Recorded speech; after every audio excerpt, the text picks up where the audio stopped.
यह कहानी है एक छोटे से गांव की। एक समय की बात है, गांव की शांति और सौंदर्य ने हर किसी को मोहित किया था। लोग यहाँ की आत्मीयता और मित्रता की मिसाल मानते थे। इस गांव में एक राहुल नामक युवक रहता था। उसके जीवन की एक बड़ी खुशी उसकी माँ थी, जो कि एक संगीत शिक्षक थी। राहुल उसके साथ अपने जीवन की हर बात साझा करता था। एक दिन राहुल गांव के पास एक जंगल में जा रहा था। उसने यह सोचा कि वह थोड़ी देर के लिए अपने आप को प्राकृतिक सौंदर्य के साथ एक अलग माहौल में ले जाए। जंगल में घूमते हुए वह एक प्यारी सी झील पर पहुंचा। झील के किनारे खड़ा होकर उसने महसूस किया कि वह किसी अलग दुनिया में है। झील के पास बैठकर राहुल ने देखा कि एक बच्चा झील में गिर गया है और वह क्रांति कर रहा है। उसने देर नहीं की और उस बच्चे को बचाने के लिए झील में कूद गया। बच्चे को बचाने के बाद उसने उसे किनारे पर ले जाकर उसकी सुरक्षा की। बच्चे की मां ने उसे धन्यवाद दिया और उसकी बहादुरी की सराहना की।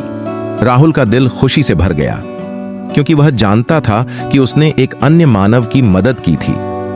इस घटना के बाद राहुल ने महसूस किया कि जीवन का असली अर्थ है दूसरों की मदद करना और उनके साथ दुख सुख में एकजुट होना। जंगल में वह भटकते हुए राहुल ने एक और अजीब सा स्थल देखा। एक वृक्ष के नीचे एक अजीब सी कुंडली बनी थी। उसने ध्यान दिया कि वहां एक बड़ी गुफा भी थी, जो एकदम ही अनदेखी सी थी। राहुल ने उत्साहित होकर उस गुफा की ओर बढ़ा और वहां देखते हुए उसने देखा कि एक बड़ी रहस्यमय मंदिर है। मंदिर के अंदर उसने एक बड़ी प्रतिमा देखी, जो एक अजीब से चमकीले पत्थर से बनी थी। राहुल ने आवाज दी, क्या कोई है? एक गहरी आवाज ने उत्तर दिया, हाँ, मैं हूं। राहुल को बड़ी चौंकाने वाली यह आवाज सुनाई दी। वह जिज्ञासु होने के साथ साथ डर भी था। उसने पूछा, कौन हो आप? उत्तर में वह आवाज बोली, मैं हूं यहां का राजा। तुम्हें यहां क्या काम है? राहुल ने अपना प्रस्ताव रखा, मैं एक खोज करता हूं। मुझे नई चीजों की खोज करने का बहुत शौक है। राजा ने कहा, ठीक है, तुम यहां आ सकते हो, लेकिन यदि तुम मेरे रहस्यों का पता लगाओगे तो तुम्हें यहां से निकाल दिया जाएगा। राहुल ने उसकी शर्तों को स्वीकार किया और मंदिर के अंदर चला गया। वहां उसने कई रहस्यमय चीजें देखीं और उन्हें अध्ययन किया। कुछ समय बाद राहुल ने एक गुप्त रहस्य का पता लगाया और उसे सुलझाया।